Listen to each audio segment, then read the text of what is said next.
Bonjour et bienvenue dans IDF en Chivaux. Cette semaine, je suis à Saint-Germain-en-Laye. Et là, je suis avec Monica Puydebois, qui est la mère de Patrick Puydebois.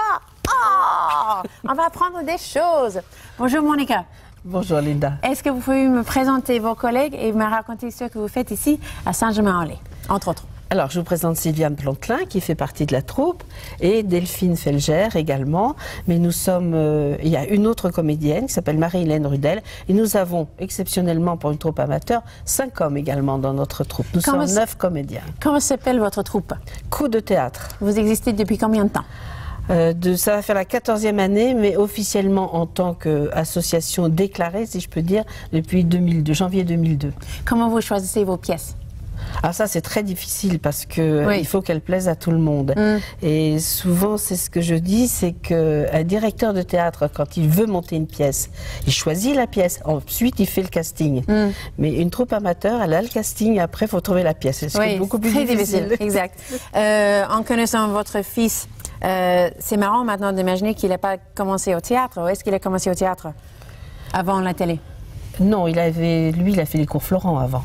Oui. Et vous vouliez qu'il soit un grand comédien? Qu'est-ce que vous voulez que votre fils devienne? Ah, mais il a fait ce qu'il avait voulu. C'est lui qui a choisi. Non, simplement, moi j'ai repris le théâtre parce qu'il a monté une pièce de théâtre qu'il a joué à Paris pendant 6 mois, que j'ai dû voir une dizaine de fois.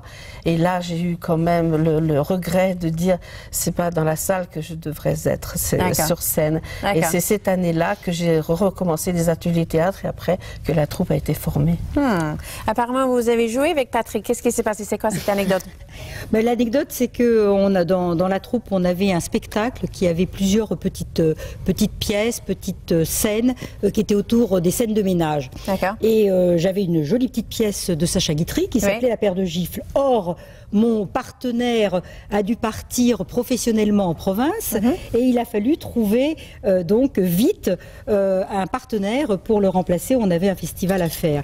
Et gentiment, donc Patrick, que je connais depuis qu'il est tout petit, parce que nous sommes amis avec Monica depuis longtemps, et elle savait que ma première vie, on en parle après, était dans le théâtre. Et puis j'ai fait un métier très sérieux après, mais je reviens, même si j'ai toujours ce métier, pour me délasser. Donc le soir, je viens donc jouer et répéter. Et donc Patrick, qui était un professionnel, que je connaissais depuis longtemps, grand professionnel, vous entendez ça? Grand professionnel, a dit « Ah, mais moi je ferais bien ».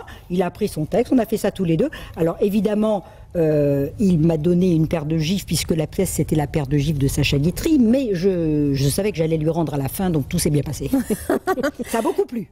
Très bien. Mais est-ce que vous avez compris ce qu'il a dit? Parce que normalement, le grand problème dans Hélène et les garçons, c'est qu'on n'a jamais compris ce qu'il disait, Patrick. Écoutez, il n'articulait pas. Oui, mais vous savez qu'à chaque âge, on évolue, et je pense qu'en effet, ce qui est, disons, le soap, avec les jeunes, etc., bon, vous avez des jeunes, il faut parler d'une certaine manière pour... Voilà. Bon, là, c'était du théâtre. Et dans le théâtre, il faut parler, il faut articuler. C'est vrai qu'au début, vous avez mis le doigt dessus, vous avez bien deviné, parce qu'au début, on a été un tout petit peu obligé de lui dire un petit peu, Patrick, doucement, articule. C'est parce qu'il est pressé, il y a le stress aussi. Oui. Ça fait parler. Ça arrive encore en direct en ce moment. Hein. Ah oui, vous trouvez qu'il est trop stressé? Je ne sais pas si c'est le stress, mais c'est vrai que c'est l'articulation. Bon, tu entends, c'est ta mère qui te parle. Alors, est-ce que vous pouvez me parler de votre pièce en ce moment qui s'appelle La barque sans pêcheur. La barque sans pêcheur de Alejandro Casona, qui était donc, comme son nom l'indique, un auteur espagnol, qui a fui l'Espagne sous Franco et qui a écrit cette pièce à Buenos Aires. Donc le premier acte se passe en Amérique du Sud et les 2e et 3e actes se passent en Scandinavie, un pays indéterminé. Ok, très bien. Enfin, c'est un village de pêcheurs. Ok, on va continuer avec ça parce que maintenant je dois rendre l'antenne.